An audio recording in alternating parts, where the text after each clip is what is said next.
Nama saya Cut Latifah. Nama saya Firna Riawan Rama Sahata. Saya Zalfra Viva Asila. Nama saya Nabila Ufaiza. Saya Siti Adisa. Jadi pengertian haji secara bahasa berarti menuju atau mendatangi tempat yang mulia secara berulang. Dalam istilah syariat, haji adalah perjalanan ke Baitullah atau Ka'bah untuk melaksanakan rangkaian ibadah tertentu pada waktu yang telah ditetapkan, yaitu pada bulan Zulhijjah. Para ulama sepakat bahwa haji mencakup niat, tawaf, sa'i, wukuf di Arafah, dan ritual lain yang wajib maupun sunnah yang hanya bisa dilakukan pada waktu khusus tersebut. Kalau umrah secara bahasa berarti ziarah. Secara istilah, umrah adalah menziarahi Ka'bah dengan melaksanakan tawaf, sa'i antara Safa dan Marwah, kemudian mencukur atau memendekkan rambut. Berbeda dengan haji, umrah tidak terikat waktu dan bisa dilaksanakan kapan saja sepanjang memenuhi syarat dan hukumnya. Syarat, rukun, dan wajib haji dan umroh. 1. Syarat-syarat melakukan haji. A. Islam. Beragama Islam merupakan syarat mutlak bagi orang yang akan melaksanakan ibadah haji dan umroh. Karena itu, orang-orang kafir tidak mempunyai kewajiban haji dan umroh, demikian pula orang yang murtad. B. Balik. Anak kecil tidak wajib haji dan umrah, sebagaimana dikatakan oleh Nabi Muhammad SAW. Kalam dibebaskan dari mencatat atas anak kecil sampai ia menjadi balik, orang tidur sampai ia bangun, dan orang yang gila sampai ia sembuh. C. Berakal. Orang yang tidak berakal seperti orang gila, orang tolol juga tidak wajib haji. D. Merdeka. Budak tidak wajib melakukan ibadah haji karena ia bertugas melakukan kewajiban yang dibebankan oleh orang tuanya. Padahal ibadah haji memerlukan waktu. Di samping itu, budak itu termasuk orang yang tidak mampu dari segi biaya, waktu, dan lain-lain. E. Mampu istita'ah. Kemampuan yang dimaksud adalah kemampuan dalam hal kendaraan, bekal, pengongkosan, dan keamanan di dalam perjalanan. Pengertian mampu itu ada beberapa macam. 1. Mampu mengerjakan haji dengan sendirinya. 2. Mempunyai bekal yang cukup untuk pergi ke Makkah dan kembalinya.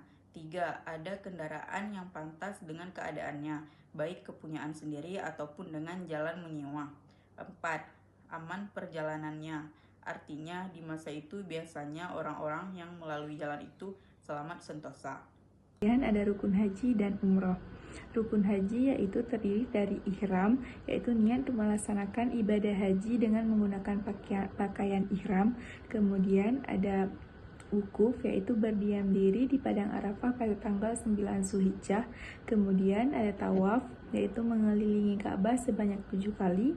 Kemudian sa'i, yaitu berlari-lari kecil antara bukit Safa dan Marwah sebanyak 7 kali. Kemudian tahallul, yaitu memotong rambut sebagai tanda selesainya ibadah haji. Dan yang terakhir adalah tertib, yaitu melaksanakan seluruh rukun dengan berurutan. Kemudian rukun umrah. Yang membedakan perbedaan utama antara rukun haji dan rukun umrah adalah tidak adanya rukun wukuf di Arafah dalam ibadah umrah. Wajib haji dan umrah adalah ketentuan yang wajib dikerjakan dalam ibadah haji dan umrah, tetapi jika tidak dikerjakan, haji dan umrah tetap sah namun harus membayar dam atau denda. Adapun wajib-wajib haji adalah yang pertama, ihram dan mikat. Dalam melaksanakan ihram dan ada ketentuan kapan pakaian ihram itu dikenakan dan dari tempat manakah ihram itu harus dimulai. Persoalan yang membicarakan tentang kapan di mana ihram tersebut dikenakan disebut mikat atau batas, yaitu batas-batas pribadian bagi ibadah haji atau umrah. Lalu yang kedua ada melempar jumrah. Ya, untuk memperingati saat Nabi Ibrahim digoda oleh setan agar tidak melaksanakan perintah Allah menyembelih putranya Ismail. 3 kali beliau digoda, 3 kali pula ia melontarkan batunya kepada setan, sebagaimana diperintahkan dan dibimbing langsung oleh malaikat. Lalu yang ketiga ada mabit di Muzdalifah.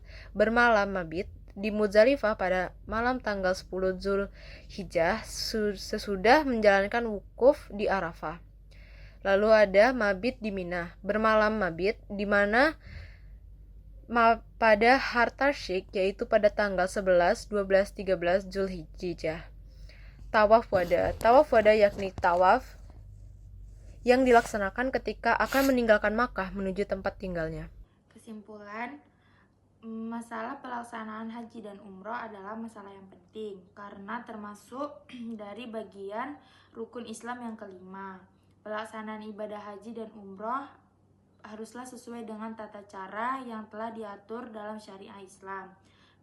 Dalam hal ini, seseorang ingin melaksanakan ibadah haji dan umroh, haruslah mengetahui rukun syarat sesuatu yang diwajibkan dalam ibadah haji dan umroh, serta kesunahan-kesunahannya.